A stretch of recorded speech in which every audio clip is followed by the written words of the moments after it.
Wow, a rat? Dead for a ducat! Dead! If Hamlet was pretending to be mad, why does he lose control? This is the biggest question about Hamlet. अस्सलाम वालेकुम। आज की इस video का topic तो आप जान ही चुके हैं, वो है सबसे बड़ा क्वेश्चन जो कि हैमलेट के बारे में रेज़ किया जाता है, इज़ ही रियली मैड और just pretending to be mad? यानी कि हैमलेट सच में पागल था या सिर्फ वो प्रिटेंड कर रहा था, ड्रामा कर रहा था मैडनेस का? तो चलें इस टॉपिक को डीपली डिस्कस करते हैं with the examples from the play Hamlet. सबसे पहले हम देख लेते हैं वो साइंस कि हैमलेट वाज प्रिटेंडिंग, यानी कि वो साइंस ड्रामा में जो हमें मिलते हैं कि हैमलेट जो है वो सिर्फ प्रिटेंड कर रहा है पागलपन का और वो पागल नहीं है एक्चुअली। अपने फ्रेंड होरेशियो को हैमलेट कहता है, as I perchance hereafter shall think meet to put an antic disposition on.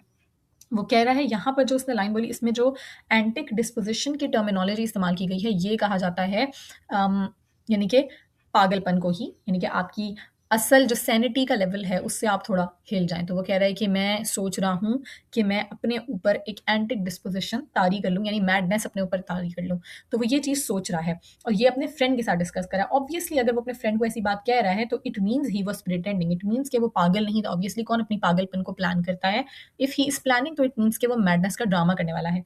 और दूसरी बात ये कि जब कभी भी वो अलग बातें कर रहा होता है या अपने फ्रेंड होरेशियो के साथ में होता है, तो क्या होता है कि वो वहाँ पर बिल्कुल अच्छे से एक नॉर्मल इंसान की तरह एक्ट करता है, कोई उसमें एब्नॉर्मेलिटी वाली बातें नहीं आती। ये वो बातें हम डिस्कस करें, ये वो साइंस, ये वो आप कह सकते हैं कि फैक्ट्स हम डिस्कस करें हैं जो कहा जाता है कि अगर हैमलेट नॉर्मल था, प्रिटेंड कर रहा था मैडनेस को, तो ये वो आप कह सकते हैं कि दलाइल आपके पास हैं जो आप उसमें दे सकते हैं।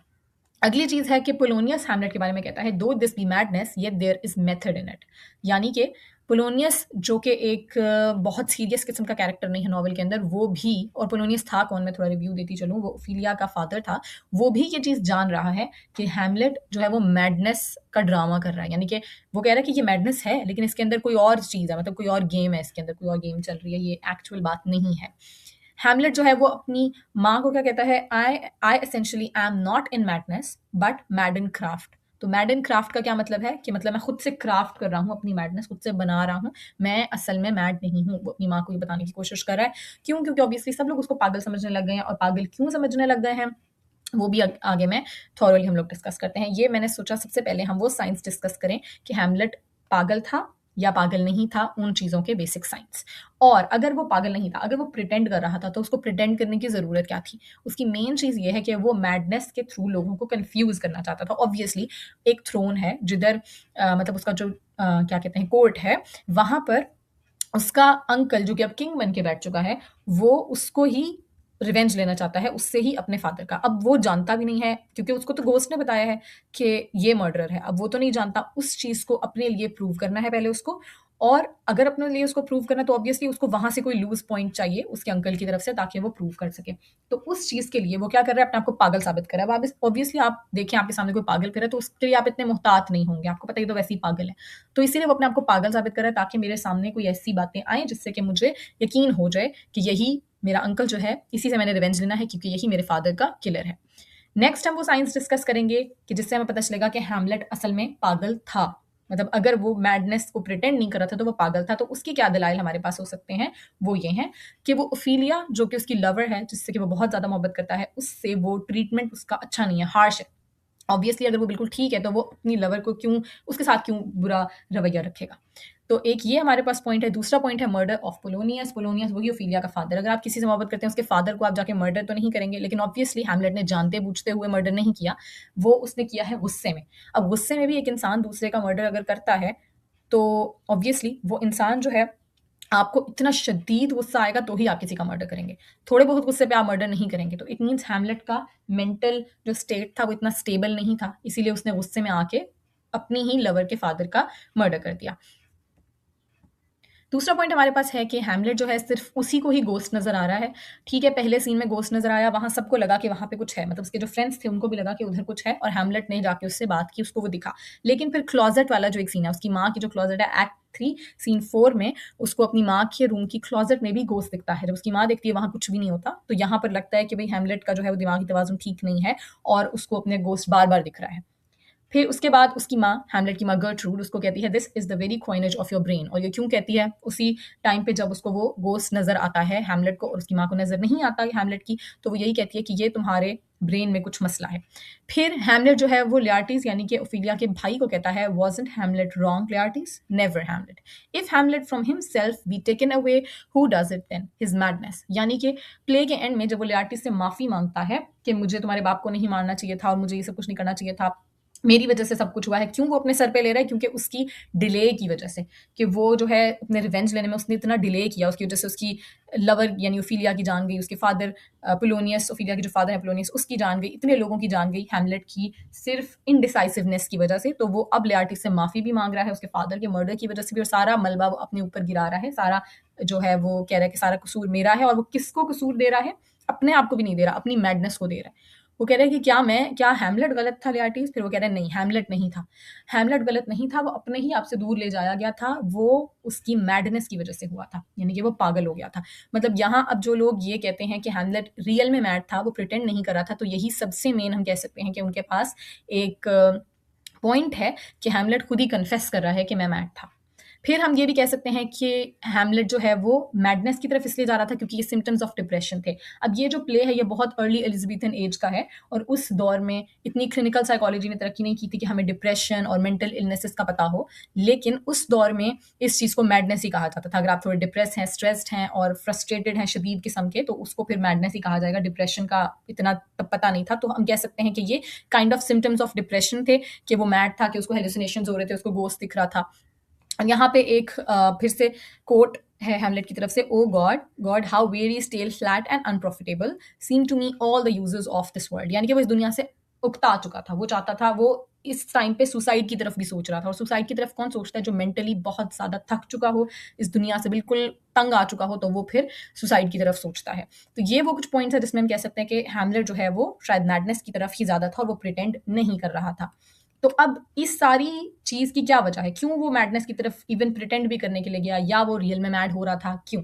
उसके ऊपर बहुत ज़्यादा साइकोलॉजिकल प्रेशर था। अब पॉइंट्स बहुत ही सिंपल से हैं। उसके फादर का सबसे पहले मर्डर हो जाता है, और उसका फादर जो है उसको मर्डर किसने किया? उसके अंकल ने। ये कौन उसको बता रहा है? गोस्ट आके बता रहा है, ठीक है? उसको नहीं पता। उसको ये पता है कि उसका फादर का मर्डर हुआ, और फादर के मर्डर के बाद उसकी माँ ने फ़ौरन शादी कर ली, और वो भी इंसेस्ट्रस, यानी कि उस ज़माने में आप इस तरह से नहीं कर सकते थे कि अपने फादर के जो भाई हैं उसके साथ आप कर सकें। यानी कि आपके जो हस्बैंड का भाई है, सॉरी फादर का नहीं, हस्बैंड का, उसके साथ आप नहीं कर सकते। लेकिन उसने की, ठीक है? उसने की, और वो भी बहुत क्विक। इवन उसके फादर की डेथ को कुछ दिन हुए हैं और उसने फ़ौरन से शादी कर ली। ये चीज़ ही हैमलेट के लिए इतनी ज़्यादा साइकोलॉजिकल प्रेशर बिल्डअप करने वाली थी। लेकिन फिर गोस्ट आ गया, उसने बताना शुरू कर दिया कि तुम्हारा अंकल, जो कि अब तुम्हारा स्टेप फादर बन चुका है, वही असल में मेरा किलर है, उससे जाके रिवेंज लो। फिर वो उसको पुश कर रहा है रिवेंज लेने के लिए। फिर अंदर उसके एक मॉरल कॉन्फ्लिक्ट है हैमलेट के अंदर। वो मॉरल कॉन्फ्लिक्ट क्या है? कि उसको रिवेंज लेना भी है, और उसको सही टाइमिंग भी नहीं समझ आ रही कि रिवेंज कब लेना चाहिए। मतलब इतना शदीद कन्फ्यूज़्ड है इस चीज़ में कि मुझे क्या करना चाहिए, कब रिवेंज लेना चाहिए, रिवेंज लेना ठीक होगा कि नहीं, क्या मैं उससे रिवेंज लूँगा? जब एक सीन आता है जब वो प्रे कर रहा होता है, तो वो कहता है मैं अभी इससे रिवेंज ले लूँ, पीछे से मैं इसको तलवार मार दूँ। लेकिन फिर वो कहता है अगर मैंने इसको मार दिया, ये प्रे कर रहा है, इस कंडीशन में तो ये सीधा हेवन में चला जाएगा, जो ये डिज़र्व नहीं करता। तो मतलब इस तरह के बहुत सारे कॉन्फ्लिक्ट उसके अंदर चल रहे होते हैं। फिर वो अपने आप को दूसरों से आइसोलेट भी कर लेता है, जिसकी वजह से मज़ीद मेंटल प्रेशर का वो शिकार हो जाता है। अब एक फाइनल कमेंट जो हम इस पूरी डिस्कशन का दे सकते हैं वो क्या, कि अगर वो एक्ट कर रहा था, जो कि हमें अपने शुरू के जो मैंने दलीलें दी, जो मैंने फैक्ट्स आपके सामने रखे, उससे हमें लगता है कि हाँ वो एक्टिंग कर रहा था। लेकिन फिर वो एक्टिंग आहिस्ता आहिस्ता रियलिटी बन गई। यही वो चीज़ है मेन जिससे हम इस चीज़ को सम अप कर सकते हैं। और क्यों ऐसा क्यों हुआ कि उसकी जो एक्टिंग, जो उसने प्रिटेंड करना शुरू किया था मैडनेस का, वो उसका रियलिटी में कैसे तब्दील हो गया?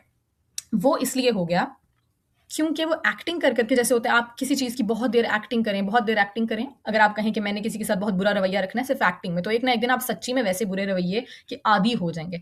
तो वो एक्ट कर करके, पागलपन की एक्टिंग कर करके उसका माइंड सच में मेंटल ब्रेकडाउन की तरफ चला गया। एक तो हम ये पॉइंट इसमें रख सकते हैं। फिर एक्ट 5 में जब हैमलेट लियार्टिस से अपोलोजाइज करता है, जो भी हमने पीछे डिस्कस भी किया, तो वो अपने आप को पागल ही कहता है। इट मीन्स कि वो स्टार्ट में चाहे खुद उसने पागलपन का ड्रामा शुरू किया था, लेकिन एट दी एंड वो खुद मैडनेस की तरफ जाना शुरू हो गया था। तभी उसने अपने आप की इसी मैडनेस की उससे माफ़ी मांगी। और तीसरा ये हम कह सकते हैं कि शेक्सपियर ने हैमलेट की मैडनेस जो है वो फेम्ड मैडनेस, यानी कि दिखाया है कि उसने मैडनेस का ड्रामा किया। क्यों दिखाया है उसने ऐसा? क्योंकि उसको इस मैडनेस के ड्रामे को ओफिलिया की रियल मैडनेस के साथ कंट्रास्ट करना था कि कैसी होती है फेक मैडनेस और कैसी होती है रियल मैडनेस। ओफिलिया की रियल मैडनेस कौन-सी है? ऑब्वियसली उसकी जो लवर है, जब उसको पता चलेगा कि मेरे लवर ने, जिसके साथ मैं मोहब्बत करती हूँ, उस लड़के ने मेरे ही फादर का मर्डर कर दिया है, तो उस चीज़ की वज़ह से वो बहुत अपसेट हो गई थी और वो रियल मैडनेस की तरफ चली गई थी, इवन दो उसने सुसाइड भी कर लिया था प्ले के अंदर। सो ओफिलिया की रियल मैडनेस थी और हैमलेट की फेक्ड मैडनेस थी, यानी कि फेक थी, प्रिटेंडिंग थी, जिसको शेक्सपियर ने कंट्रास्ट करने के लिए 2 डिफरेंट टाइप्स ऑफ मैडनेस को अपनी प्ले में रखा है। सो हम ये कह सकते हैं, हमारे फाइनल कमेंट्स ये हो सकते हैं इस पूरी चीज़ से रिलेटेड कि वाज़ हैमलेट रियली मैड और वाज़ ही प्रिटेंडिंग? तो हम ये कह सकते हैं कि he was pretending to be mad at the beginning, but आहिस्ता-आहिस्ता वो खुद ही रियल मैडनेस की तरफ चला गया। लेकिन फिर भी यहाँ पर काफ़ी लोग होते हैं जिनकी डिफरेंट राय होती है। कोई कहते हैं नहीं वो सच में मैड था, कोई कहते हैं नहीं वो प्रिटेंड ही कर रहा था थ्रू आउट द प्ले, और कुछ कहते हैं वो स्टार्टिंग से ही मैड था, वो कभी प्रिटेंड कर ही नहीं रहा था। So what do you think? Let me know in the comment section, और आई होप कि वीडियो आपको पसंद आई होगी और इसने आपके कॉन्सेप्ट को भी क्लियर किया होगा। Thanks for watching the video. Until the next video, अल्लाह हाफिज़।